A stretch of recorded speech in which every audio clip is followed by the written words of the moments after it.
Shall we try that again?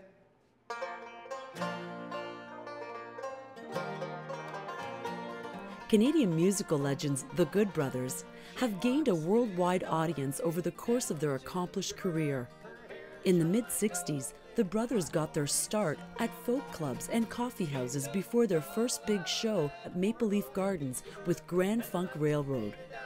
With a little help from friends, the Grateful Dead, and Jefferson Airplane, they recorded their first album on Columbia Records.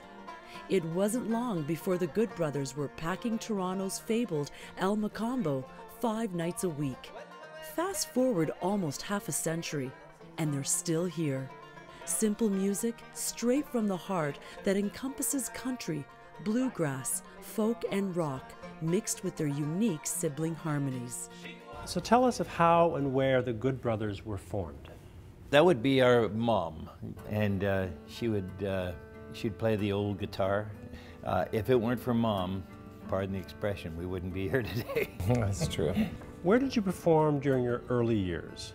Did you ever perform in Richmond Hill?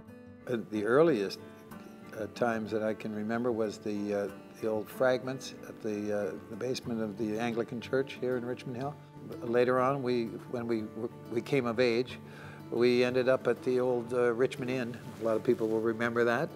And then down the street to Geronimo's at the Black Hawk, which was named the home of the Good Brothers for a while.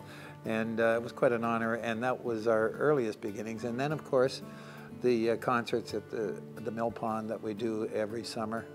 Now we've continued that tradition of playing in Richmond Hill, and we're not going to stop anytime soon. You performed on stage with some of the most famous legends of rock and roll, including Janis Joplin and Gordon Lightfoot. Tell us what it's been like working with some of those legends. A great experience, great learning experience. I'd say especially from Gordon Lightfoot, who has kind of been our mentor over the years.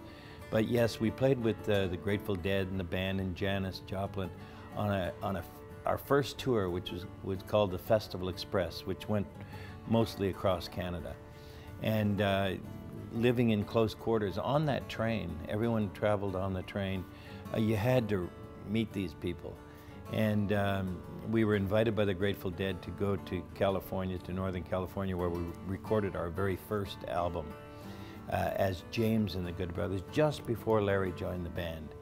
And that was our first recording experience. Then we did some touring with the Grateful Dead and Jefferson Airplane in and around Northern California. We toured with Gordon Lightfoot and Roy Orbison and Alabama and many other acts, you know, just Neil Young. More than I can really, you know, the interview would go too long if I mentioned them all.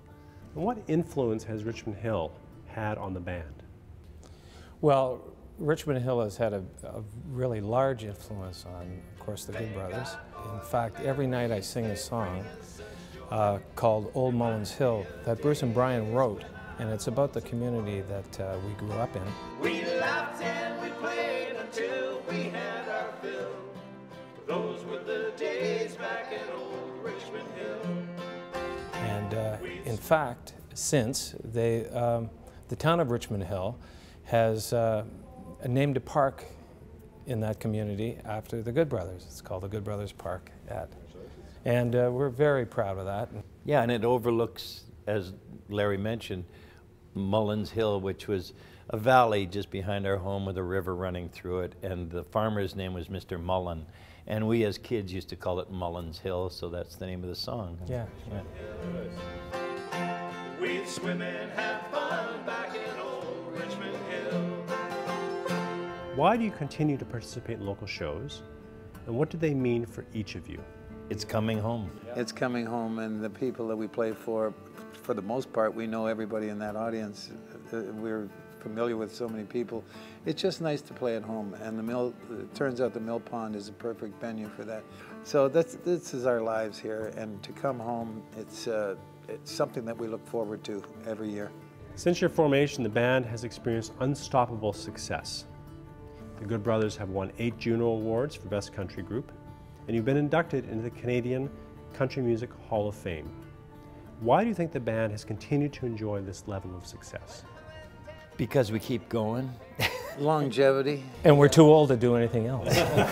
Well, and we're family too. Many bands, they don't see eye to eye. Sometimes there's falling outs between its egos and different ideas. Artistic direction, whatever the differences are. We can have our differences, we can disagree, but we're always family. We know for sure that together we stand and divided we fall, because our strength is in the numbers, in the three of us.